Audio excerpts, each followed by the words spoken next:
beautiful life.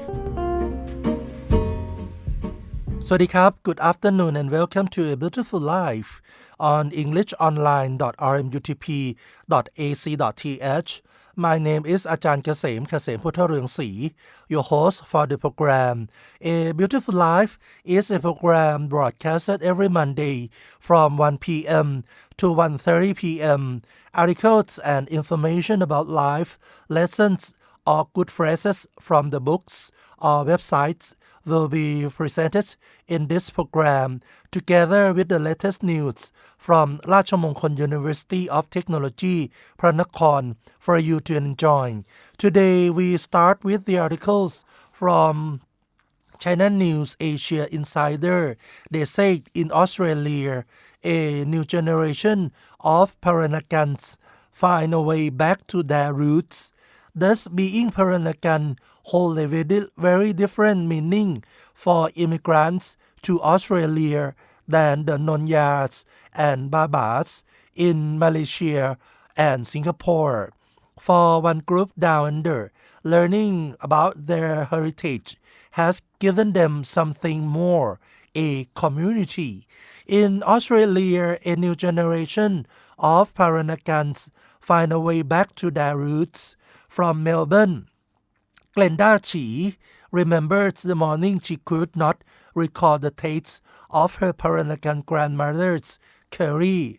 I panicked, said the Malacca-born 48-year-old who moved to Melbourne with her family when she was 14 years old.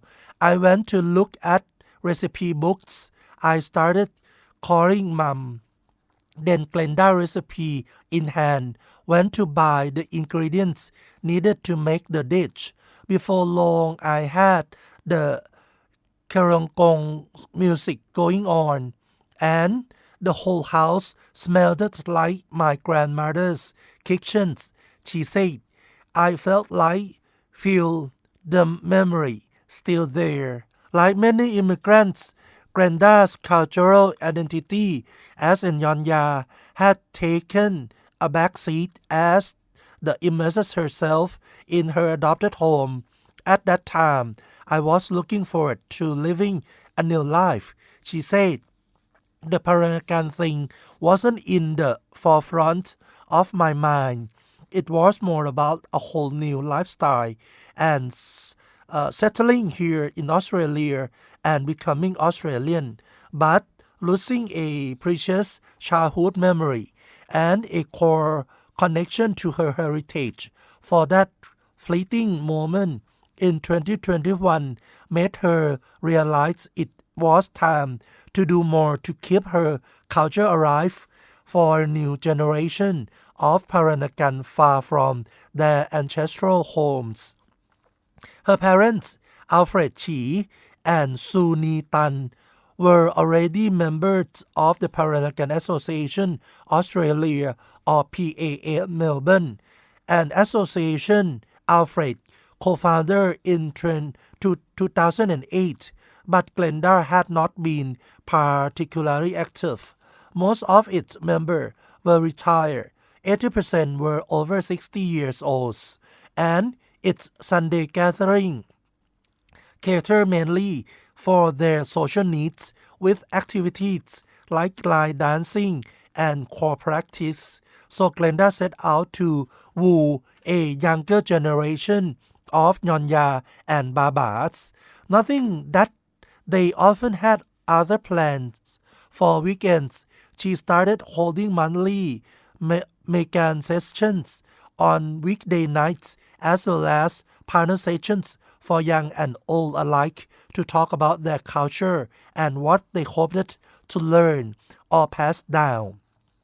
We were going to be happy with only 5 or 6 people, but we end up having about 15 people.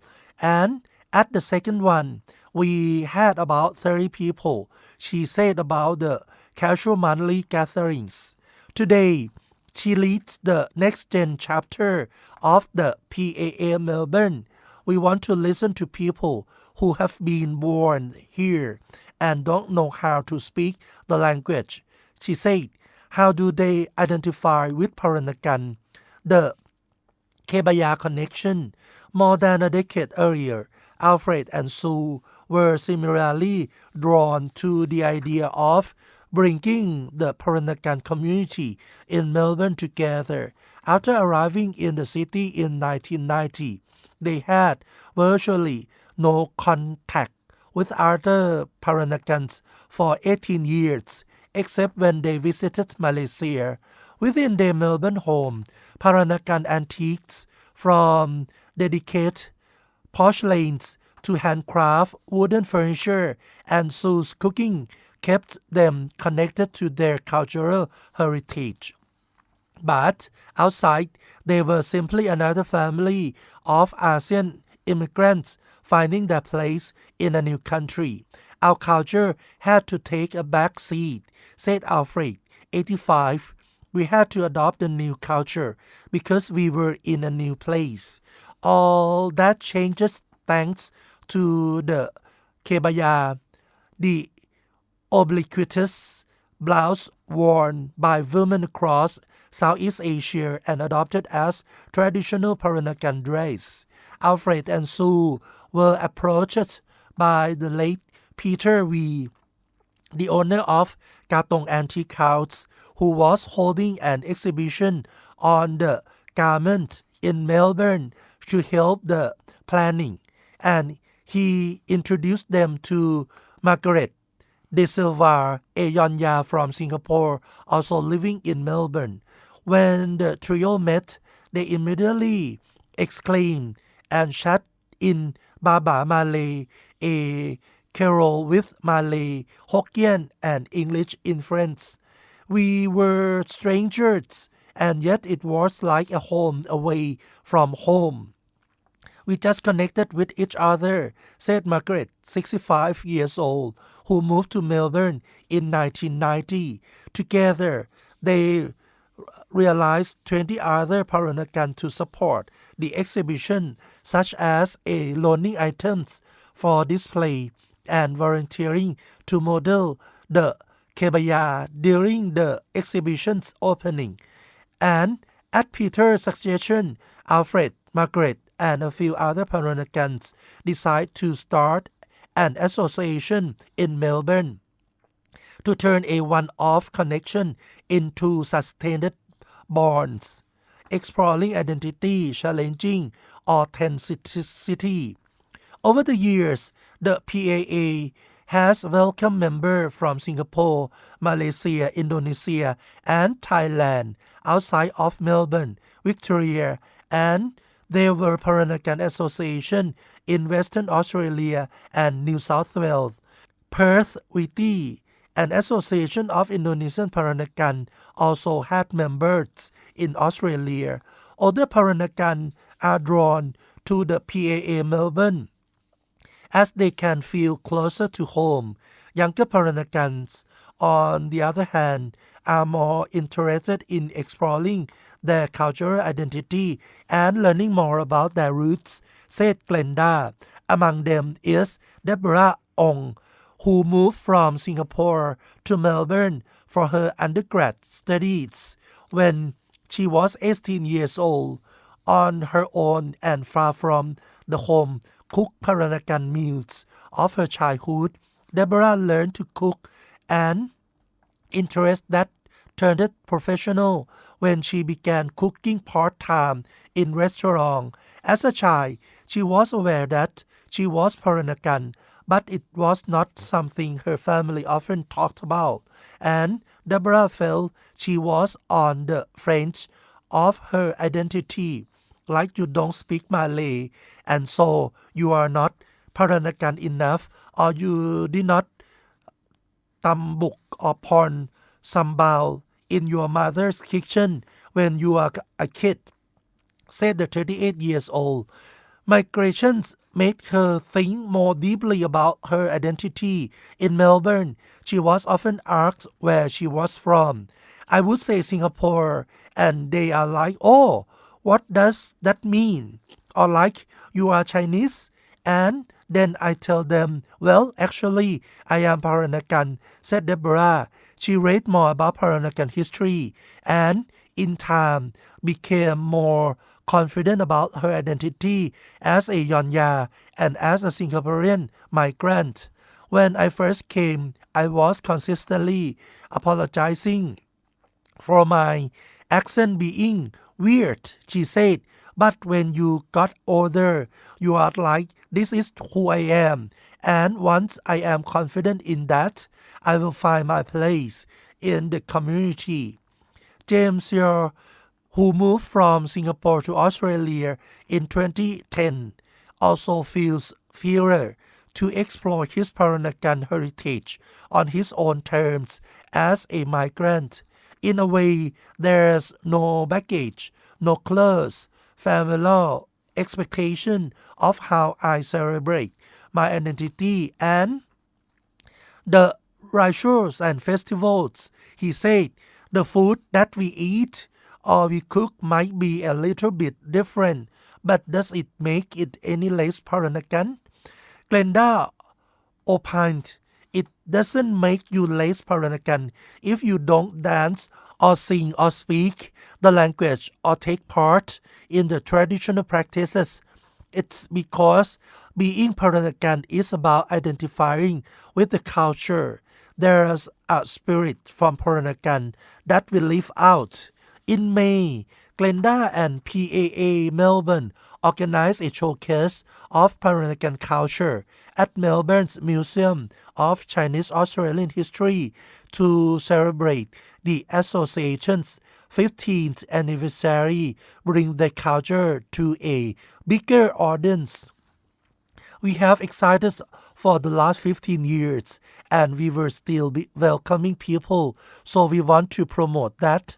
But we also wanted to preserve our history and tell the story of who we are, said Glenda. The question of who we are is an evolving one.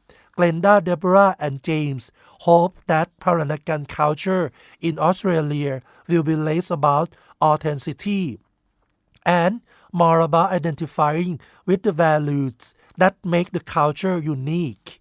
For Deborah, being Peranakan is about being adaptable as her predecessors were when they left China and settled in the Malay and Indonesian archipelago in the 15th century, fusing their Chinese culture with Malay, Indonesian, and European customs when they married local women. The thing about authenticity is that it's so tied up with nostalgia and sometimes you just need to adapt, said Deborah, which is pretty much what Peranakan food is about, right? And that's how we end up with a lot of dishes we have today. James agreed. Nothing that the Peranakan story is one of migration and integration. The question would be, how can we celebrate that spirit in a way that includes other people? He said, it's not just about celebrating our heritage. It's also about understanding other cultures in creating that space of dialogue. Other PAA members, like Margaret, recognize the need for change and are proud of their roles as Wikipedians for a new generation of Peranakans in Australia. The culture should evolve. It wouldn't die off, but it might look like something else, said Margaret, who wears a kebaya and sarong in church every week. My grandchildren will be called Peranakan possum because they will be born in Australia. Living down under has exposed Peranakan to many other cultures, and there is much to learn from them, said Alfred, citing his admiration for the richness of Aboriginal culture and history. We learn more as a community, he said. Added Glenda, we don't have to be blood Peranakan. We don't have to have had a Peranakan kind of uprising. If we identify with it, if we connect with the culture, we would want to connect with all these people because then it becomes rich. So you can read more about Peranakan from Channel News Asia. We'll be right back after a short break.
You are listening to A Beautiful Life on englishonline.rmutp.ac.th. We are back to the news from Rajamongkol University of Technology Peranakans discussing supporting the SEA Games. Dr. นัทวรพลรัตน์สิริวัชรบุญ President of Rajamongkol University of Technology Peranakans, along with university administrators and executives from all 8 Rajamongkol University of Technology attended a meeting to discuss with the Olympic Committee of Thailand under royal patronage with General Vitt เทพหัสดิน ณ อยุธยา Secretary General of the Olympic Committee of Thailand under royal patronage, sharing the meeting to discuss academic cooperation MOU in developing sports for excellence, including supporting preparations for hosting the 33rd SEA Games, which will take place between the 9th to the 20th of December 2025. In addition, after the meeting, Olympic Committee of Thailand under royal patronage, sports equipment has been given to all 9 Rajamongkol universities to all to be allocated to students and youth to play sports, consisting of 70 soccer balls, 130 volleyball balls, 110 basketball balls, 100 set of ping-pong balls, set of 3 balls, 100 taqo balls at the Olympic Foundation of Thailand on October the 12th, 2023. Next, from Rajamongkol University of Technology Peranakans, you are invited to join as host of the 2023 กฐินสามัคคี ceremony at พระธาตุพระมหาธาตุศรีสุวรรณคีรีบนยอดเขา Temple ฉะเชิงเทรา Province ราชมงคล University of Technology พระนคร You are invited to join as host of the กฐินสามัคคี ceremony for the year 2023 to build the พระมหาธาตุศรีสุวรรณคีรี JD on the mountain top on Sunday, November the 5th of 2023 at 1 p.m. at วัดสุวรรณคีรีฉะเชิงเทรา Province. Join as host by transferring money through Bangkok Bank account name กฐินสามัคคีราชมงคล University of Technology พระนคร year 2023 account number 880747694 For more information, please call 02-665-3777 extension number 6012 6918 and 8231.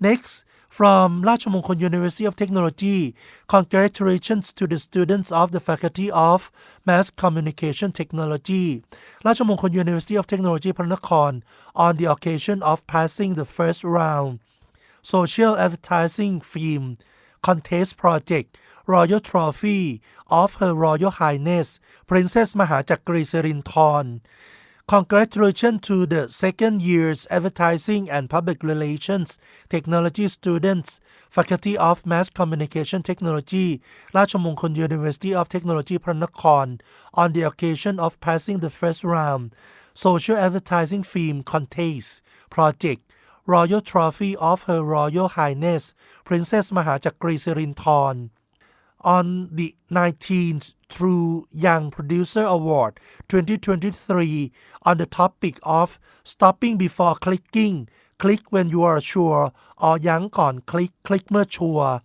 There were a total of 564 teams applying from 96 higher education institutes across the country. Students who have passed the final round are Mr. เอกมลร้อยแล้ว and Miss มานิตาอัศวะวงศ์เจริญ Manita team with Assistant Professor จุติพรปริญโยกุล as an advisor. The teams that had passed the final round will participate in training activity Group of Young Cyber Fighters รวมกวนมือปราบไซเบอร์วัยยัง ready to receive funds to further produce their work 3,000 baht per team to submit their work to participate in the final round of the contest. And the last news from Rajamongkol University of Technology พระนคร attended the meeting to prepare the Dusit District Health Plan Fiscal Year 2024.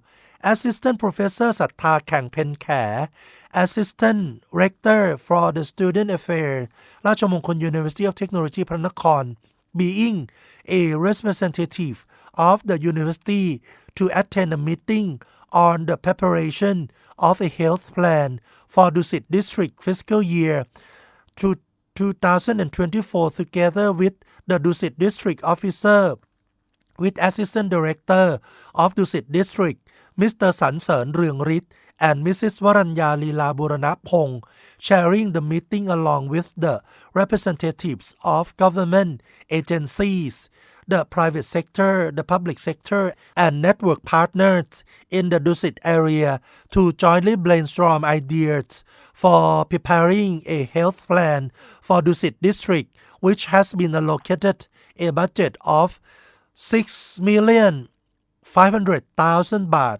from the Bangkok Health Insurance Fund at เสมอใจ Conference Room 4th floor ราชวัตร Building Dusit District Office Bangkok and the time is up for today a beautiful life. Please join add-ons every Monday here on englishonline.rmutp.ac.th. Your host has been อาจารย์เกษม พุทธเรืองศรี You are welcome to subscribe our channel on englishonline.rmutp.ac.th. Thank you very much for joining our program today and see you again next Monday. สวัสดีครับ Beautiful Life will be back again next Monday.